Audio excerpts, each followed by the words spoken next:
Hai teman-teman, perkenalkan kami dari Prodi Pendidikan Kimia Universitas Negeri Medan, Stambuk 2021. Di dalam video ini, kita akan membahas matematika dasar mengenai penggunaan turunan. Tapi, sebelum kita membahas penggunaan turunan, mohon like, subscribe, serta share ke teman-teman kalian agar video ini menjadi salah satu video yang bermanfaat dalam mendukung pembelajaran kita semua.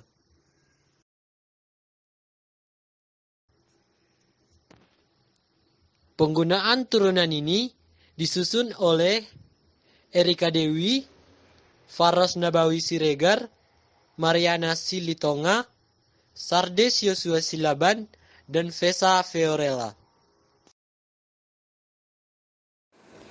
Baiklah, untuk materi yang pertama, saya Vesa Fiorella akan menjelaskan untuk nilai maksimum dan juga minimum. Nah, jadi misalkan pada f sebuah fungsi dengan daerah domainnya itu adalah df dan c-nya itu adalah suatu titik yang berada di dalam df. Nah, maka fungsi f itu disebut dengan mencapai maksimum di c bila fc itu lebih besar atau sama dengan fx untuk setiap x anggota df. Nah, jadi inilah nilai fc yang kita sebut dengan nilai maksimum. Nah, sedangkan untuk fungsi f bisa disebut dengan mencapai minimum bila di c itu berlaku fc lebih kecil atau sama dengan fx untuk setiap x anggota dari df. Nah, di mana untuk nilai fc itu adalah nilai minimum. Nah, jadi ada titik di mana f itu mencapai maksimum atau minimum dengan disebut dengan titik ekstrim. Nah, di bawah ini adalah contoh grafik yang menunjukkan titik ekstrim dari f belum tentu ada.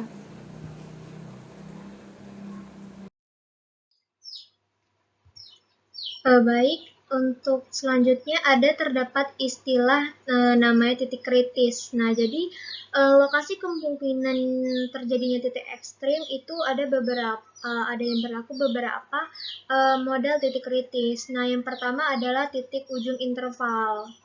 Nah, jadi pada titik ujung interval ini, misalnya ya, di sini ada A, B.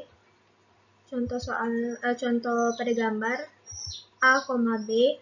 Nah, di mana titik ujung interval ini merupakan salah satu model titik kritis. Nah, kemudian ada namanya titik stasioner. Nah, jadi kalau titik stasioner itu yaitu titik di mana f aksen x-nya itu sama dengan 0. Nah, sedangkan titik singular itu adalah titik di mana f aksennya itu tidak ada. Nah, selanjutnya adalah titik stasioner. Nah, istilah titik stasioner. Nah, jadi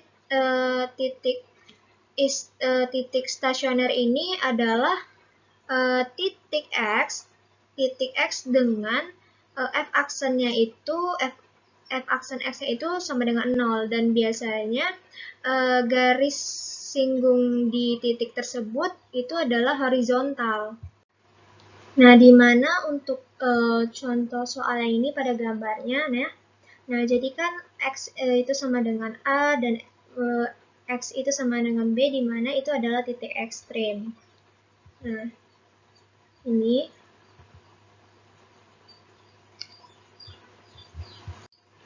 Nah, jadi di mana f aksennya itu f aksen A itu sama dengan 0 dan f aksen B-nya itu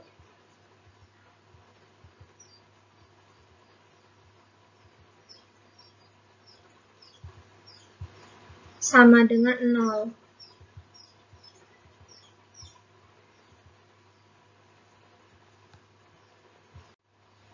Nah, sedangkan C itu adalah C itu bukan titik ekstrim.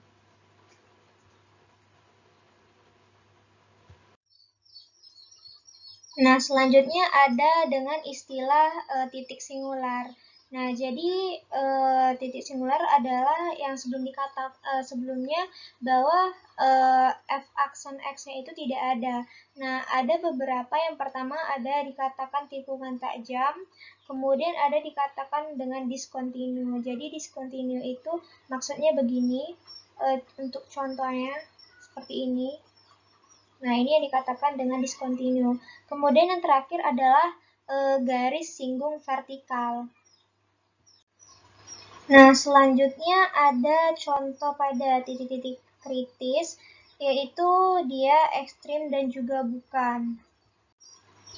Nah, yang pertama ada titik kritis yang merupakan titik ekstrim. Nah, jadi ini ada misalnya ini ada ekstrim maksimum, yang kemudian ini adalah minimum, yang ini dikatakan dengan juga maksimum, dan juga ini juga dikatakan dengan maksimum. Nah, kemudian ada titik kritis yang bukan merupakan titik ekstrim. Nah, jadi yang pertama di sini ada titik singular. Nah, karena dia itu garis singgungnya itu vertikal. Nah, selanjutnya ini juga termasuk titik singular karena ini adalah karena f aksennya itu tidak ada. Selanjutnya kita akan masuk ke monotonan. Nah, sebelum mempelajari kemonotonan lebih dalam, kita harus tahu apa arti dari istilah kemonotonan. Kemonotonan itu berhubungan dengan naik turunnya grafik sebuah fungsi.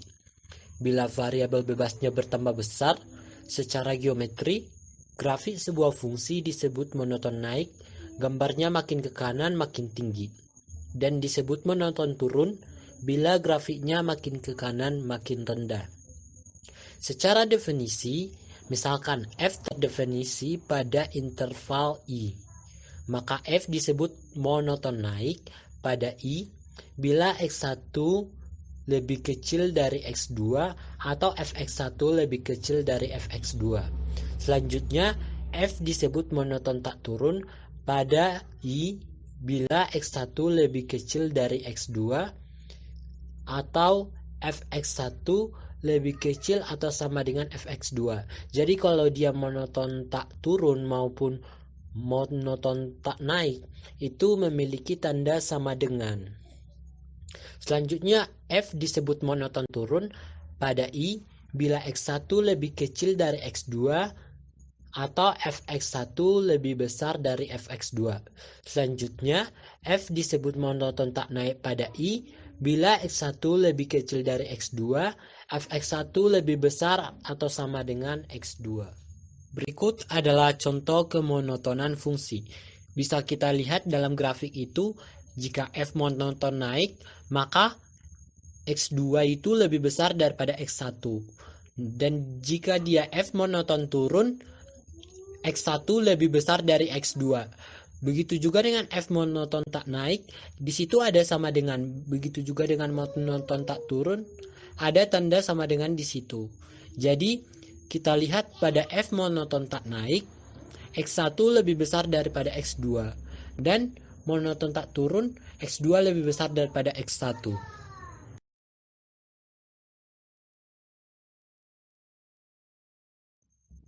Selanjutnya adalah teorema uji kemonotonan. Hubungan kemonotonan dengan turunan fungsi yaitu seperti pada grafik, jika y sama dengan fx, fx-nya itu lebih besar dari 0, maka untuk setiap x anggota i, itu monotonnya naik di i.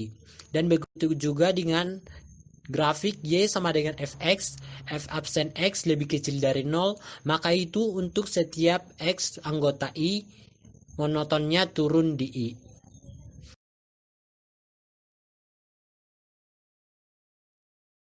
Selanjutnya ada contoh dari kemonotonan. Nah, misalkan jika fx sama dengan 2x pangkat 3 dikurang 3x kuadrat kurang 12x ditambah 7, tentukan di mana f naik dan turun. Nah, di sini kita mulai dengan menentukan turun dari f.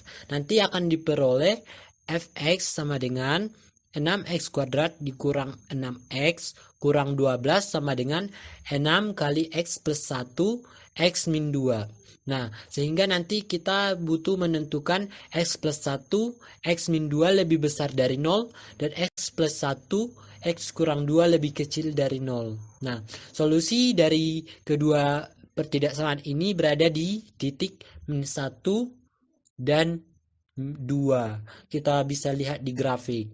Sehingga nanti akan ada 3 interval yang terbentuk, yaitu min tak hingga, min 1 dan 2, dan 2 tak hingga. Jadi fungsi f naik di interval min tak hingga, min 1, dan 2 tak hingga, dan turun di interval min 1, 2, seperti pada gambar.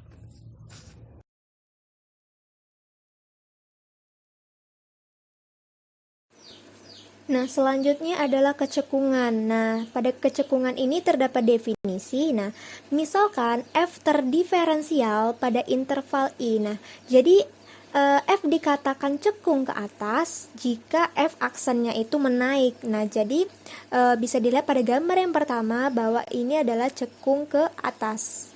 Nah, kemudian f dikatakan cekung ke bawah jika f aksennya itu menurun. Nah, jadi terdapat pada gambar yang kedua. Nah, jadi ini adalah gambar dia itu cekung ke bawah. Nah, berbeda dengan gambar yang ketiga. Nah, jadi dari titik ini ke sini itu dikatakan cekung ke atas. Nah, sedangkan dari titik ini ke sini itu dikatakan cekung ke bawah. Nah, kemudian ada teorema dari kecekungan. Nah, jadi misalkan f terdefinisi 2 kali pada interval terbuka i. Nah, maka f double aksen bernilai besar dari 0 untuk x elemen i. Nah, maka f-nya itu akan cekung ke atas. Nah, jadi jika turunan keduanya besar dari 0, nah maka f itu akan cekung ke atas. Nah, jika f double aksennya itu bernilai kecil dari 0 untuk x elemen i, nah maka f-nya itu akan cekung ke bawah. Nah, jadi dengan kata lain, nah jika f double aksennya itu besar dari 0, nah maka f aksennya itu naik. Nah, jadi f-nya itu cekung ke atas. Nah, kemudian jika f double aksennya itu kecil dari 0, nah maka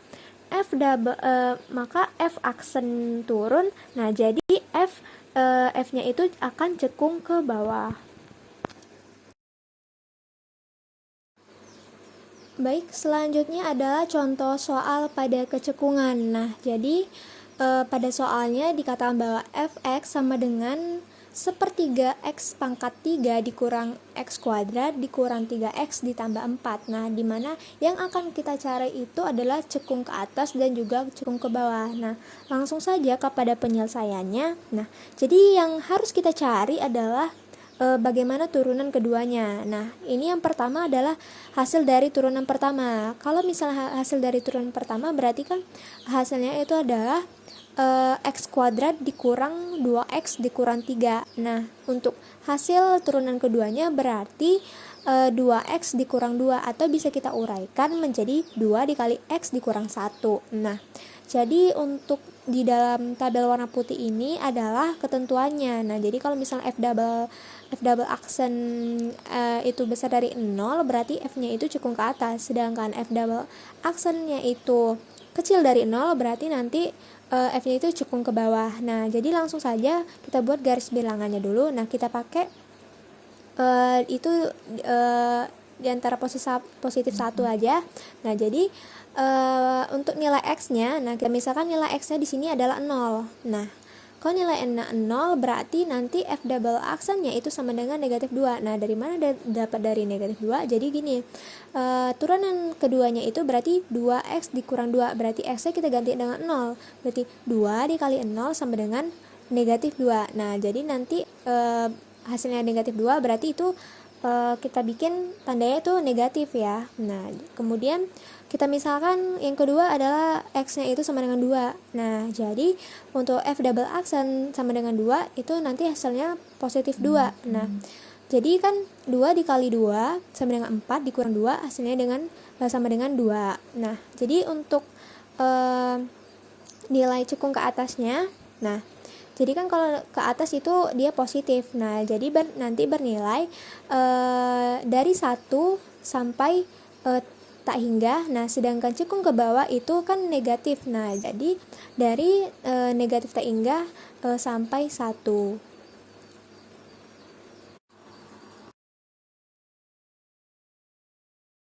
Selanjutnya kita membahas tentang teorema nilai rata-rata.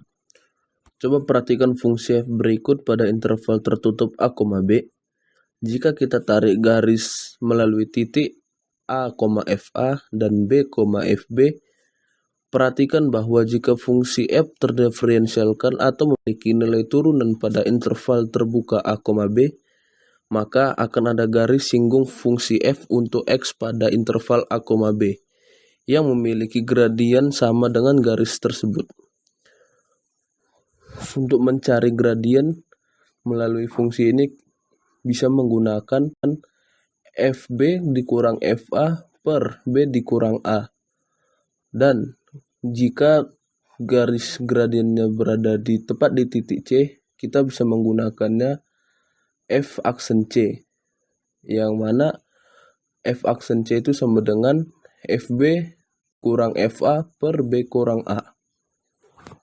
Dengan begitu disebutkan pada teorema nilai rata-rata, jika f kontinu pada a, b dan terdiferensialkan atau memiliki nilai turunan di setiap titik pada a, b, maka akan ada c elemen a, b, sehingga f aksen C sama dengan fb dikurang fa per ba, atau fb dikurang fa sama dengan f aksen C b dikurang a.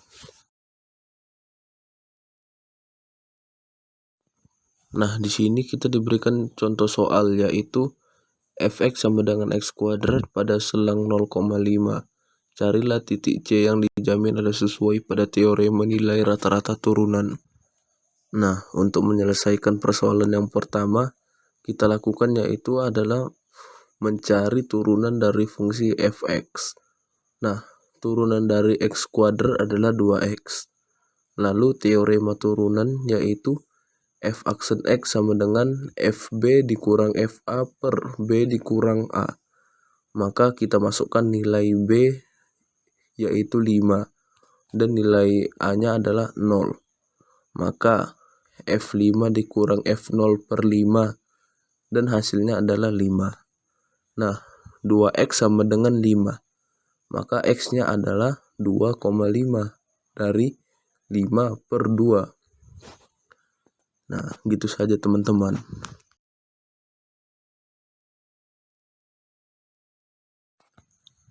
Materi selanjutnya adalah tentang nilai maksimum lokal dan nilai minimum lokal. Kita pasti udah pada nggak asing sama materi yang satu ini. Karena itu, untuk mengingat kembali apa itu nilai maksimum lokal dan nilai minimum lokal, saya akan menjelaskan mengenai definisinya terlebih dahulu.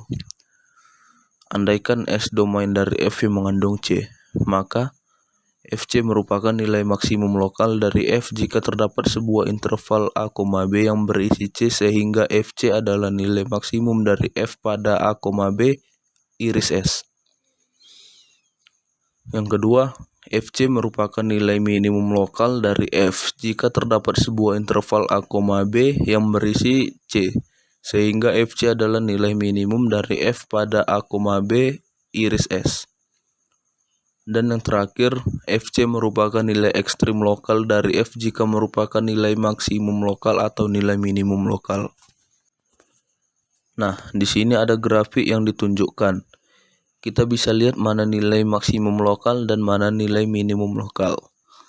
Sekedar informasi aja, kalau nilai maksimum global itu dan nilai minimum global adalah nilai keseluruhan. Sedangkan nilai maksimum atau nilai minimum lokal hanya pada bagian tertentu saja. Nah, gitu saja teman-teman penjelasan dari saya. Semoga kalian paham dengan penjelasan dari saya ya.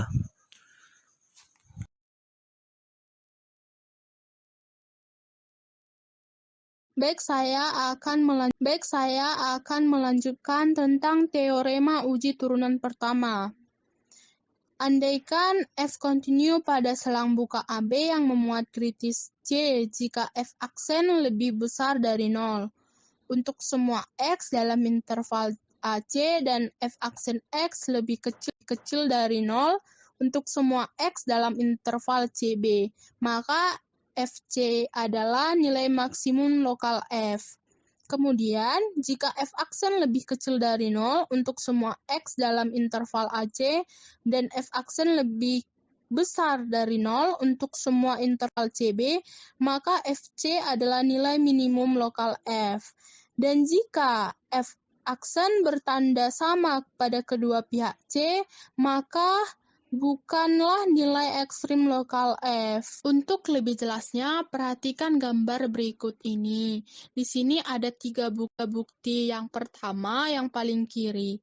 Di sana tanda sama turunan pertamanya kurang dari C maupun lebih besar C. Dan untuk kemiringannya itu sama. Kemudian, ketika turunan pertama di kedua, itu juga sama, maka dia tidak mempunyai nilai lokal. Jadi, FC bukan nilai lokal. Jadi, bukan nilai maksimum maupun minimum.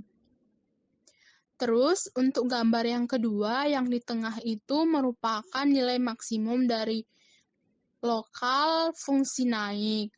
Jika lebih besar C, fungsi turun, maka FC dikatakan nilai maksimum. Kalau misalnya nilai C, F turun, setelah itu fungsi naik, jadi FC di sini merupakan nilai lokal. Nah, kita lanjut ke soal nomor 1. Di sini dikatakan tentukanlah nilai ekstrim lokal dari Fx sama dengan X kuadrat kurang 6X tambah 5. Solusinya adalah F aksen X sama dengan 2X kurang 6 sama dengan 2X kurang 3. Titik kritis X sama dengan 3 karena F aksen X lebih kecil dari 0 untuk X lebih kecil dari 3. Dan untuk F aksen lebih besar dari 0 untuk X lebih besar dari 3, maka diperoleh nilai minimum lokal Fx sama dengan 3.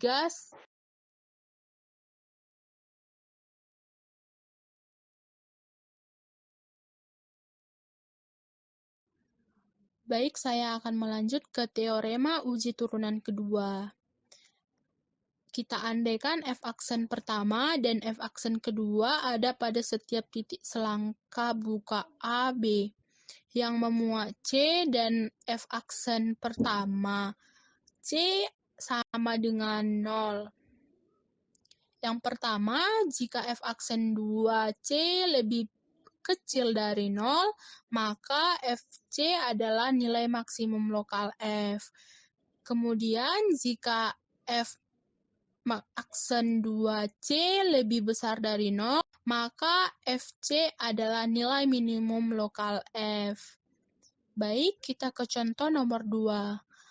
Soalnya, tentukan nilai ekstrim lokal dari Fx sama dengan X kuadrat kurang 6X tambah 5 pada interval negatif dengan menggunakan uji turunan kedua.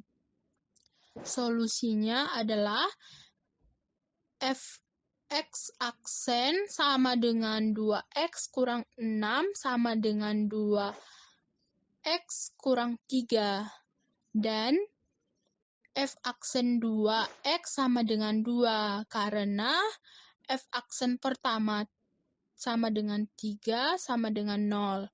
dan f-aksen 3 lebih besar dari 0, maka berdasarkan teorema uji turunan kedua dapat disimpulkan bahwa F3 adalah nilai minimum lokal.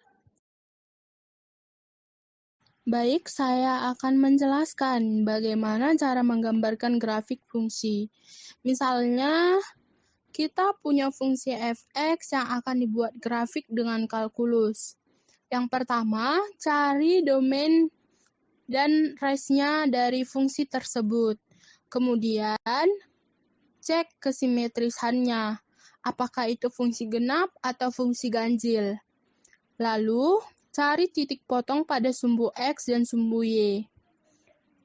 Kemudian, cari titik kritis dengan turunan pertamanya. Jika turunan pertamanya lebih dari 0, sedangkan jika dia turunan kedua, maka kurang dari 0. Kemudian, cari interval X di mana f(x) naik atau turun. Jika naik, f(x)-nya lebih besar dari 0. Jika turun, maka f(x)-nya lebih kecil dari 0. Kemudian, cari interval X di mana f(x) cekung atas atau cekung bawah. Jika cekung atas, f(x)-nya itu lebih besar dari 0. Sedangkan cekung bawah f(x)-nya lebih kecil dari 0.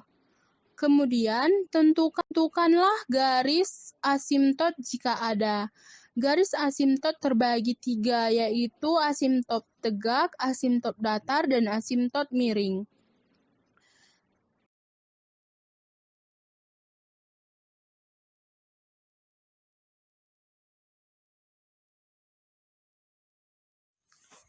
Oke guys, terima kasih sudah menonton video ini. Semoga bermanfaat buat kita bersama ya. Dan jangan lupa like, share, and subscribe. Terima kasih.